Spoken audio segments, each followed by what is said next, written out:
வணக்கம். கவசம் சிறுகதை. படைப்பு ஈஸ்வரி சிவானந்தம் அவர்கள். நன்றி. இப்பொழுது கதைக்குள் செல்லலாம். உள்ளே எட்டி பார்த்து, என்ன ரொம்ப உற்சாகமாக இருக்கிறார் போலிருக்கிறது என்றான் தர்மலிங்கம்.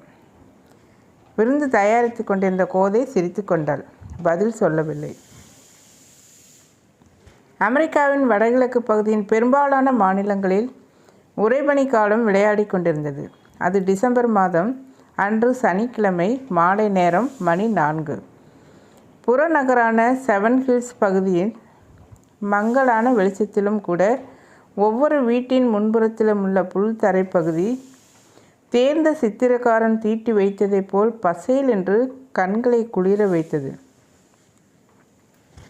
திடீரென உறைபனி துகள்கள் அங்கொன்றும் இங்கொன்றுமாக உதிர்ந்தன. கண்மூடும் நேரத்திற்குள் வானத்திலிருந்து யாரோ வில் கொண்டு பஞ்சு பொதியை உடைத்து விட்டாற்போல் பொடபொடவென்று கொட்ட ஆரம்பித்தது. சிறிது நேரத்தில் வீடுகள் எல்லாம் வெள்ளை போர்வைகளை போர்த்து கொண்டு விட்டன. அந்த பகுதியில் ஒரு தெருவில் நடுநாயகமாக அமைந்திருந்த ஒரு சிறிய அழகிய வீட்டின் முன்புறத்தில் ஒன்றையொன்று நெருக்கி கொண்டு 4 கார்கள் நின்றிருந்தன. கார் டயர்கள் பாதி வரை புதைந்திருக்க, கார்களின் வெளிப்பகுதி அனைத்தும் உறைபனியில் வெண்பட்டால் மூடப்பட்டிருந்தன. சில சிறுவர்கள் உறைபனியை அள்ளி உருட்டி ஒருவர் மேல் ஒருவர் வீசி விளையாடி கொண்டிருந்தார்கள்.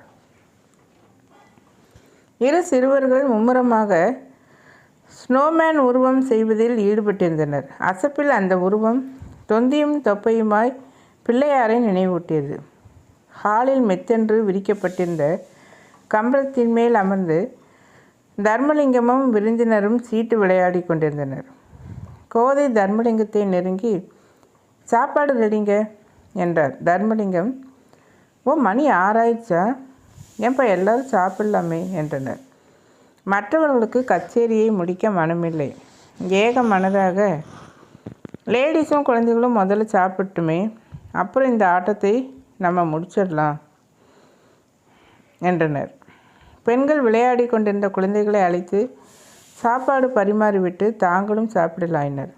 குழந்தைகள் சாப்பிட்டானதும் மறுபடியும் வின்டர் கோட்டுகளை அணிந்து கொண்டு ஸ்னோவில் விளையாட ஆரம்பித்தன. சீட்டு கச்சேரியை முடித்துவிட்டு தர்மலிங்கமும் நண்பர்களும் சாப்பாட்டில் கலந்து கொண்டனர். சாப்பிட்டு கொண்டே பேச்சு பல திசைகளில் ஓடியது. சாப்பாட்டு பந்தி முடிந்து ஆண்களும் புஷ்பகாந்தம், சீதா முதலியோரும் டிவியில் அன்றைய நியூஸ் பார்த்தனர். வெளியில் குளிர்நிலை 19 டிகிரியாக இருந்தாலும் வீட்டிற்குள் மீட்டர் 68 டிகிரி காட்டியது. எலக்ட்ரிக் ஹீட்டிங், நல்ல இதமான சூடு. காற்றை அங்கங்கே ஒட்டி கொண்டிருந்த சிறு ஜன்னல் போன்ற திறப்புகள் வழியாக வீடு முழுவதும் பரப்பிக்கொண்டிருந்தன.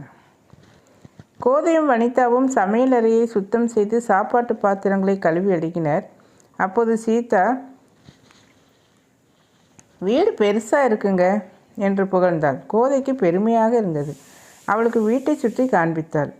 இருவரும் அடித்தளத்துக்கு சென்றுவிட்டு மேலே வந்தபோது புஷ்பகாந்தம் குடும்பத்தினர் பனிக்கோட்டு சகிதமாக கிளம்பி கொண்டிருந்தனர். ராம் வெளியின் காரின் கண்ணாடி மேல் மூடிக்கொண்டிருந்த ஸ்னோவை ஒரு நீண்ட குச்சி போன்ற கருவியினால் தள்ளியும் சுரண்டியும் அப்புறப்படுத்தினான். காரையும் ஸ்டார்ட் செய்து சுடு காற்று வரும்படி ஹீட்டரை ஆன் பண்ணிவிட்டு திரும்பினான். காரை கஷ்டப்பட்டு முன்னும் பின்னும் கிளப்பி ரோட்டை அடைந்தான்.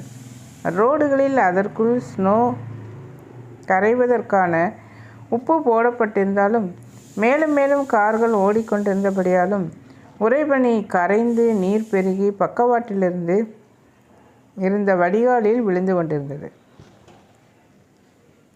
விருந்தினர்கள் எல்லாம் போய்விட்டார்கள். தர்மலிங்கம் டைரி எழுத உட்கார்ந்தான். கணவனை பார்த்து கொண்டிருக்கையில் கோதைக்கு அவள் அமெரிக்காவுக்கு வந்த தினம் ஞாபகம் வந்தது. தர்மலிங்கம் இங்கே வந்து படித்து உத்தியோகம் தேடிக்கொண்டே 2 ஆண்டுகள் கழித்துதான் அவளை வரவழைத்து கொள்ள முடிந்தது. கோதையை கண்டதும் தான் தர்மலிங்கத்தின் பழைய சிரிப்பு திரும்பி வந்தது. அவளை அழைத்து கொண்டு அவன் கார் நிறுத்தியிருந்த இடத்திற்கு சென்றான். அது ஒரு பழைய சாயம் போன கார். 80,000 மைல்கள் ஓடியிருந்த மூப்பேரின வண்டி. $100 மட்டுமே கொடுத்து ஒரு நண்பரிடமிருந்து வாங்கியிருந்தான்.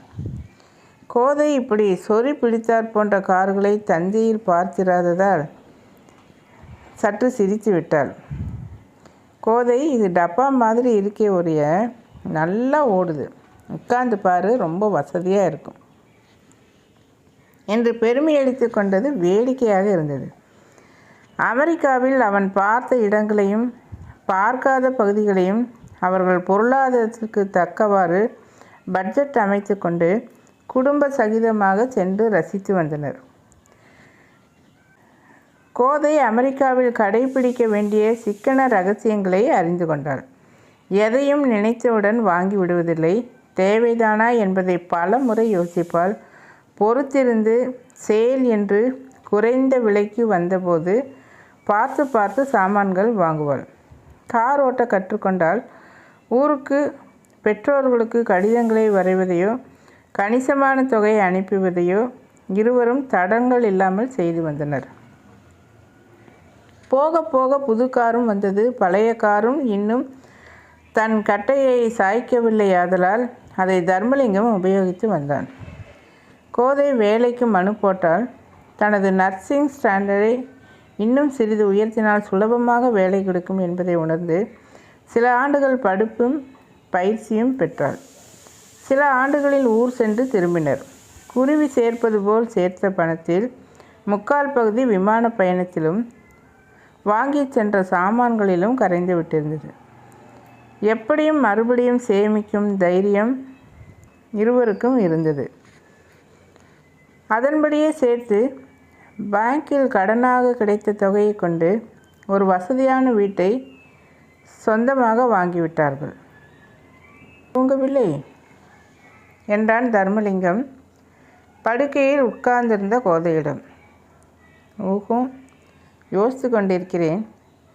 அப்படி என்ன பெரிய யோசனை? கருணாவை வரவழைத்தால் என்னங்க? அப்பாவும் அம்மாவும் ரொம்ப சந்தோஷப்படுவாங்க. கருணாகரன் அவள் ஒரே தம்பி டாக்டருக்கு படித்து கொண்டிருந்தான் சென்னையில். தர்மலிங்கம் யோசித்தான். அவன் ஒரு ஏழை விவசாயி மகன். என்ஜினியரிங் படிப்புக்கு ஒத்தாசை செய்து அவனை ஆளாக்கியவர் அவன் மாமனார்தான். நல்ல யோசனை, நாளைக்கே எழுதி போடுகிறேன் என்றான். முதலில் உன் அம்மா வரட்டும், அப்புறம் கருணாவை அழைத்து கொள்ளலாம். கோதையின் உள்ளம் பூரித்தது. அது அவள் அழகிய முகத்துக்கு மேலும் அழகூட்டுவதை கண்ட தர்மலிங்கம் செல்லமாக அவன் கன்னத்தை தட்டினான். கருணாகரன் மருத்துவ படிப்பு முடிந்து ஹவுஸ் சர்ஜன் பயிற்சியும் முடிக்கும் தருவாயிலிருந்தான். அமெரிக்க படிப்புக்கு தேவையான ECFMG பரீட்சையும் தேறியிருந்தான். அவன் படிப்பு முடிந்ததும் அமெரிக்கா செல்லப் போகிறான் என்பது அவனுடைய காலேஜில் அனைவரும் அறிந்த ஒன்று. அவன் அம்மா முன்கூட்டியே போயிருந்தாள். அவன் ஒரு ஹீரோ ஆகிவிட்டிருந்தான். பெண்கள் வட்டாரத்திலும் அவன் பெருமை பரவியிருந்தது. ஆனால் அவன் அன்புக்கும் பேச்சுக்கும் உரிமை கொண்டாடும் பாக்கியம் பாரதிக்கு மட்டுமே கிடைத்தது. பாரதி அவனுடன் படித்தவள், திறமையுடன் வைத்தியம் செய்ய தெரிந்தவள், உலகத்தையும் விழிப்புடன் பார்த்து தெரிந்து கொண்டவள். அவளுடன் படித்த எத்தனையோ பெண்கள் வைத்திய படிப்பு மட்டும் தெரிந்து கொண்டார்களே தவிர உலக ஞானம் இல்லாமல் வெகுளித்தனமாக இருந்தனர். பாரதியோ வைத்திய அறிவுடன் இல்லாமல் பொது அறிவும் நிறைய பெற்றிருந்தாள்.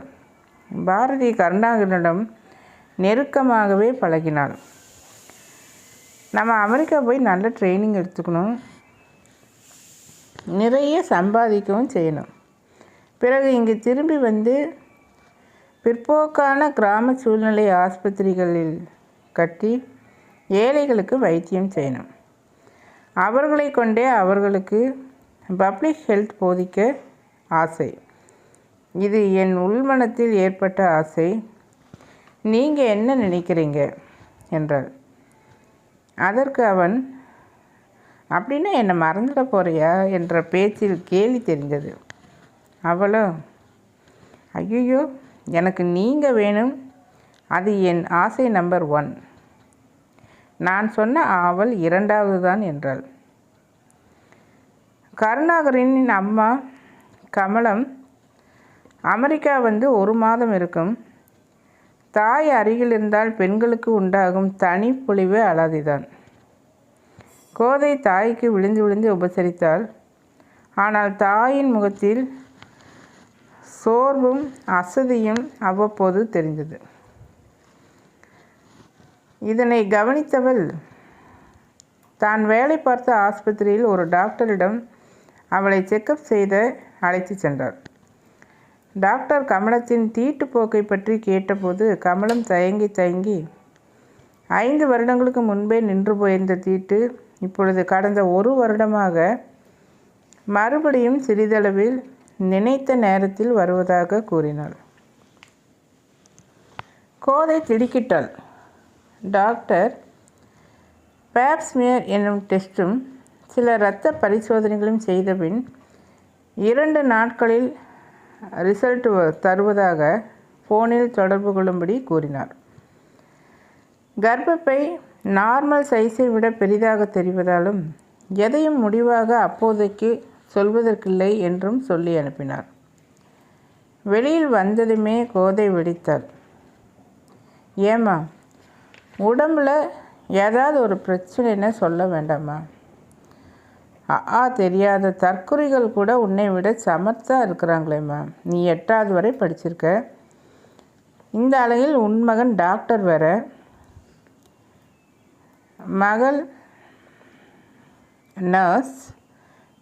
வெட்கமா இல்லையாம்மா? உடம்பில் ஏற்படும் நோயின் அறிகுறியே தெரியாமல் போயிட்டா அப்போது நாம் தலைவிதின்னு இருக்கலாம். ஆனால் இப்படி அறிகுறிகள் தெரிஞ்சும் குணப்படுத்தக்கூடிய வியாதிகளை குணப்படுத்த முடியாமல் போனால் எப்படிம்மா? இந்த வைக்க கேட்ட யார்கிட்டமா சொல்கிறது? பொரிந்து தள்ளினாள். கமலம் வாயடித்து போய்விட்டாள். ஒரு தரம் லெட்டரில் எழுதியிருக்கக்கூடாதா? சரி, போகட்டும். இங்கே அமெரிக்கா வந்ததுமே சொல்லியிருக்கூடாதா? இன்னும் கோதையின் கோபம் தணியவில்லை. இல்லைம்மா, வழிகிளி எதுவுமே இல்லை. இது என்ன செய்திடுன்னு சும்மா இருந்துட்டேம்மா. கமலத்திற்கு என்ன பேசுவது என்றே தெரியவில்லை. பேசாமல் ஊர்லேயே இருந்திருக்கலாம். இங்கே வந்து இந்த பெண்ணுக்கு இப்படி கஷ்டத்தை கொடுக்கிறோமே என்ற எண்ணம் தான் தாய்க்கு மேலோங்கி நின்றது. 2 நாட்களில் டெஸ்டின் முடிவும் தெரிய வந்தது.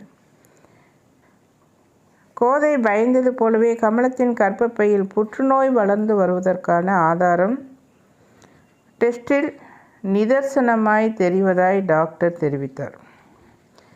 கமலத்தின் புற்றுநோய் பற்றியும் அவளுக்கு விரைவில் அறுவை சிகிச்சை செய்யவிருப்பது பற்றியும் ஊருக்கு எழுதியிருந்தார்கள்.